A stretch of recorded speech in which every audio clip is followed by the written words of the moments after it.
eu quero reiterar hoje aqui da tribuna denúncia que já fiz anteriormente em relação a uma das maiores mineradoras do planeta, a multinacional Anglo American. Recentemente estive a convite da King's College em palestra em Londres e tivemos um encontro com a CEO e os dirigentes da Anglo American, onde reafirmei o que eu já tenho dito algumas vezes da tribuna desta casa e as acusações e denúncias que tenho feito contra esta empresa em relação a esta empresa. No último dia 15, logo após o Carnaval, eu estive reunido com os membros do Ministério Público do meu Estado e, logo em seguida, com os membros do Ministério Público Federal. Na reunião com os membros do Ministério Público Estadual, nós também nos encontramos com as famílias das 6 vítimas fatais do porto da Anglo American em 2013. Senador Jorge, foi uma das reuniões mais comoventes que já presenciei, foi um dos encontros mais dramáticos que já assisti. É lamentável ver aquelas 6 famílias que tinham nos seus maridos, nos seus pais, nos seus entes queridos, o arrimo de família, relatarem a situação de abandono que foram deixados por aquela, eu não estou falando de uma mineradorazinha, de uma empresa de fundo de quintal, estou falando da 2ª ou 3ª maior mineradora do planeta, uma empresa que deveria ser símbolo de compliance, de boa prática administrativa no mundo por parte da coroa britânica, que deveria ser um exemplo, e que no meu estado realizou uma das operações mais fraudulentas da história da mineração no Brasil, e que foi responsável, não tenho outro termo a dizer, pelo acidente de 28 de março de 2013, no chamado Porto Flutuante de Escoamento de Minérios, que era anteriormente o porto da indústria e comércio de minérios, que escoava o minério de manganês do Amapá dos anos 1950 até pelo menos 1997, que desaba inesperadamente e resulta na morte de 6 operários.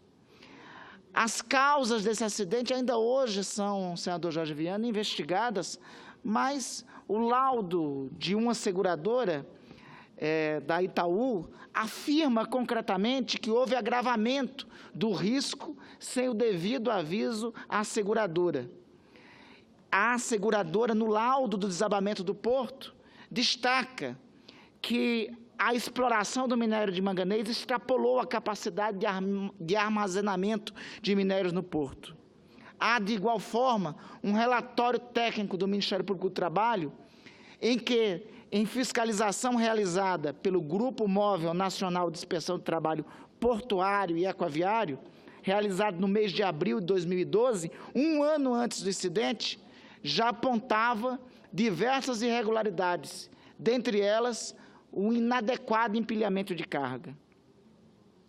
Veja, senhor presidente, o mesmo grupo de inspeção do Ministério Público do Trabalho, em análise posterior ao acidente, constatou que o elemento principal que contribuiu para o deslizamento de terra na área portuária foi a improvisação de um novo processo produtivo, em razão da quebra da recuperadora, máquina responsável por coletar e colocar o minério na esteira transportadora. Óbvio que a causa da quebra do maquinário, as 4 pilhas de minério de ferro existentes no local, pesando aproximadamente 500 mil toneladas, foram movidas para um nível mais próximo e que foi responsável pelo desabamento do porto de minérios. Óbvio que a Anglo American tenta justificar da forma mais descabida possível que o incidente teria sido originário por causas naturais, pelo tipo de solo. Só não consegue explicar o óbvio, porque a Income, durante 50 anos, empilhou minério de manganês e esse porto não caiu. Agora, o mais grave não é isso. O grave é a situação de desamparo das famílias. O grave são 6 esposas que ficaram sem os maridos, são 6 famílias que ficaram sem o arrimo de família, são filhas que estão até hoje aguardando que os pais voltem para casa. 2 dos 6 mortos, 2 corpos não foram recuperados, 2 constam como desaparecidos. O grave são essas 6 famílias hoje estarem recebendo uma pensão de R$230 do INSS. Sem a Anglo-América, uma das maiores multinacionais do planeta, ter assumido a responsabilidade com essas famílias, estarem desamparando a essas famílias. Eu tenho denunciado, senhor presidente, as consequências desse desastre, a consequência para essas 6 famílias, que deveria e é uma situação de vergonha mundial, não somente para a Anglo-América, deveria ser também uma razão de vergonha para a coroa britânica. Afinal, a Anglo-América é um dos principais investimentos britânicos nesse país. Não justifica deixar 6 famílias pobres, de trabalhadores, abandonados, sem nenhum tipo de indenização, ou com indenização mínima, sem sequer assumir as responsabilidades pelo seu sustento. Eu denunciei isso, senhor presidente, em uma palestra no King's College, na abertura da Brasil Week. Lá, a Anglo-América mandou o seu capataz. Tem outro nome para ele não, é capataz. É o representante dela aqui no Brasil. É capataz, é capitão do mato. É este o nome dele. Tentar repelir as nossas acusações. Ele deveria reunir com as 6 famílias. A Anglo-América, ao invés de mandar capatazes para palestras de parlamentares brasileiros em outro país, deveria mandar os seus capatazes e os seus advogados que estão no Amapá, reunir com as famílias, pagar a indenização devida a elas. Se paga tão bem capatazes da empresa, se paga tão bem uma banca de advogados que vivem no Amapá defendendo os interesses da empresa. Aliás, aqui há uma contestação. Um determinado senhor, Sérgio, não sei das quantas, se apresenta lá no Amapá como advogado da Anglo-América. Esse tal de Sérgio, apresenta como advogado da Anglo-América. O doutor Joaquim Cabral, procurador da República, que investiga a Anglo-América, inclusive relatou para nós que tem uma procuração com o timbre da Anglo-América com o nome dele. Ao reunir em Londres, com os dirigentes mundiais da Anglo-América, ao reunir lá, os dirigentes da Anglo-América dizem que esse senhor não fala pela Anglo-América. Se não fala, é falsidade ideológica. E cabe, inclusive, ao Ministério Público Federal, e eu tenho certeza que a isso está atento o procurador da República, o diligente procurador da República, doutor Joaquim Cabral, decretar ou pedir a abertura de processo por falsidade ideológica contra esse senhor. Porque alguém está mentindo. Ou são os representantes da multinacional em Londres, no que falaram para nós, ou é este senhor que anda pelas ruas de Macapá, se declarando representante da Anglo-América. Então, este é um aspecto cruel, trágico e vergonhoso da tragédia da passagem da Anglo-América pelo Amapá. Este é um aspecto, não é o único. A Anglo-América deixou no Amapá um rastro de desastre econômico, ambiental e social. Mais que isso, deixou um rastro de um desastre humanitário. Os processos de desativação das atividades da Anglo no Amapá é um desastre econômico, ambiental, social, humanitário, que lesou o Estado amapaense, que lesou famílias, que compromete o equilíbrio ambiental do Estado.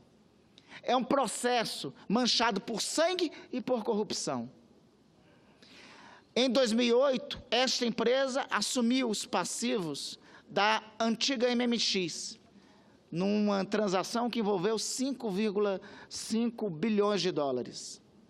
A Anglo atuou no Amapá entre 2009 e 2013. Neste período, exportou 18 milhões de toneladas e arrematou receitas superiores a 1,5 bilhões de dólares, chegando a ser responsável por 90% da pauta de exportações do meu estado. Apesar de aparentar êxito na atividade, em meados de 2012, esta empresa informou que não mais prosseguiria com as operações no Amapá, de uma hora para outra. Ato contínuo ao desabamento do porto e os 6 trabalhadores falecem em decorrência do desabamento do porto. Esses 6 trabalhadores que suas famílias até hoje não foram devidamente indenizados. Para surpresa, qual é a empresa que substitui a Anglo-América? Uma tal de Zamin, de acionistas indianos, mas que tem capital na Bolsa de Londres e que atua na Bolsa de Londres. Uma empresa desconhecida. Estranhamente, é rápido o processo de transação do patrimônio da Anglo-América para a Zamin. Eu tenho evidências, não somente eu, o Ministério Público do meu estado, então, senhores capatazes da Anglo-América no Brasil, ao virem falar aqui, ao se dirigirem a nós, saiba que o que eu estou falando dessa tribuna não são palavras somente minhas, não são palavras somente minhas, são palavras do Ministério Público do meu estado, são palavras do Ministério Público Federal, são palavras do Ministério Público do Estado, do Ministério Público do Trabalho. Nós temos evidências que apontam que o processo de transição entre a Anglo-América para a Zamin foi um processo fraudulento. Soma essas evidências, várias, que confirmam que a transição de ativos da Anglo para a Zamin foi um conluio fraudulento. Eu quero só destacar aqui uma dessas evidências.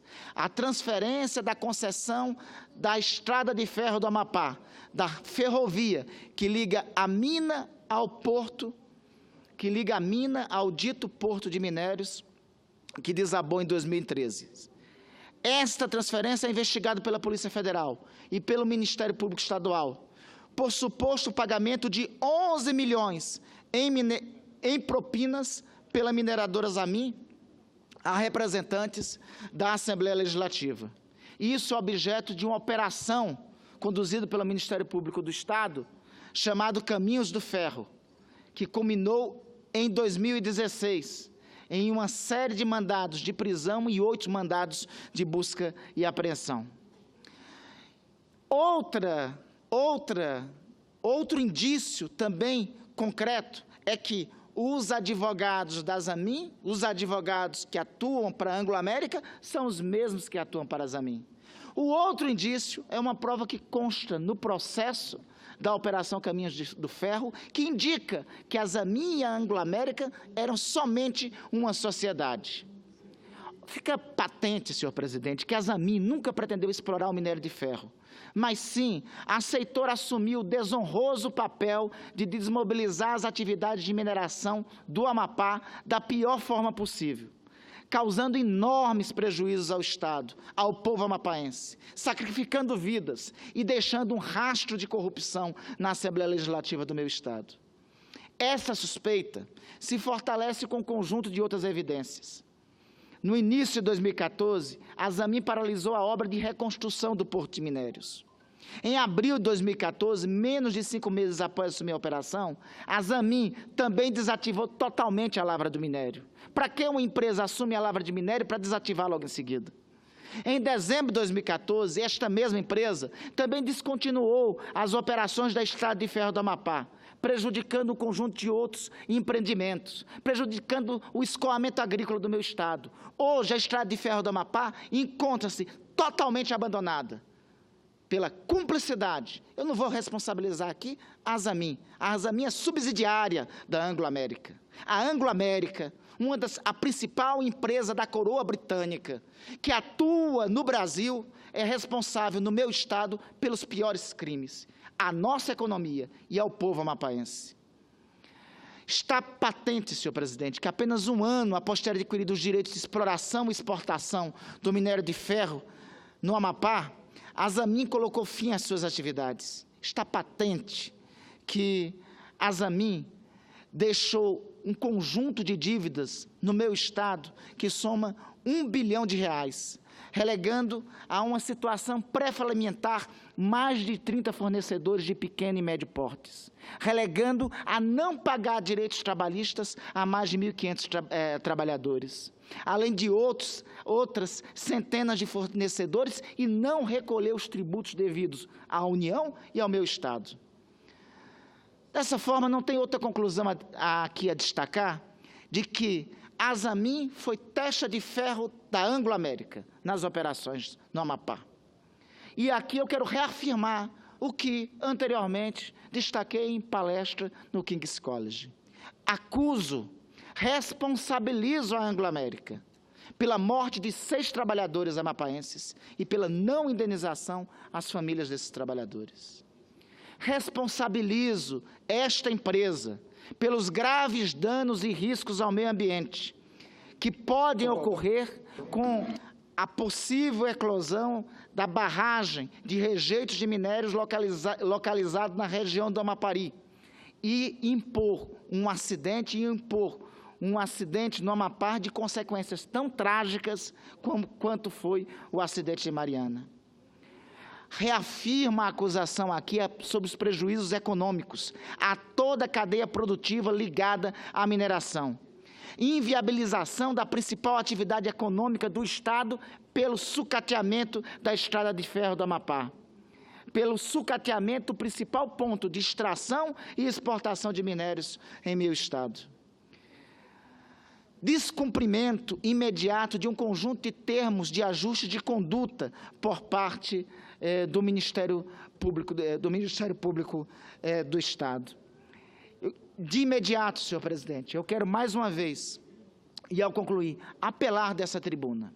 E eu peço para que a Anglo-América coloque as mãos na consciência. Não é justo deixar 6 famílias abandonadas. Não é justo deixar um Estado pobre como o nosso, com o sucateamento da sua principal atividade econômica e deixar abandonada a sua principal estrada de ferro de escoamento de minérios. Não é justo deixar o nosso Estado, que tem uma enorme vocação mineral, sem o seu porto de escoamento de minérios. Não é justo deixar o meu Estado à mercê de um gravíssimo desastre ambiental. Não é justo com o meu Estado, não é justo com o povo do meu Estado, deixar centenas de milhares de trabalhadores e vários fornecedores de pequeno e médio porte sem receber o que é de direito. Eu apelo à Anglo-América para que coloque a mão na consciência sobre os crimes que cometeu em nosso Estado. É a 3ª vez que venho a essa tribuna reiterar aqui a denúncia sobre os crimes da Anglo-América. Digo e destaco: não descansarei e iremos utilizar todos os meios necessários para repercutir essa denúncia, mais nacionalmente e internacionalmente. Reiterar essa denúncia internacionalmente em todos os meios que forem necessários.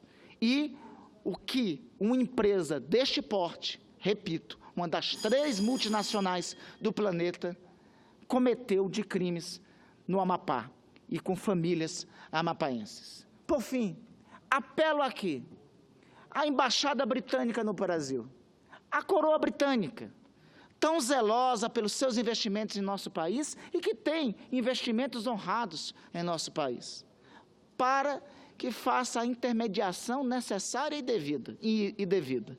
Repito, não é justo que esses crimes passem incólumes no Amapá.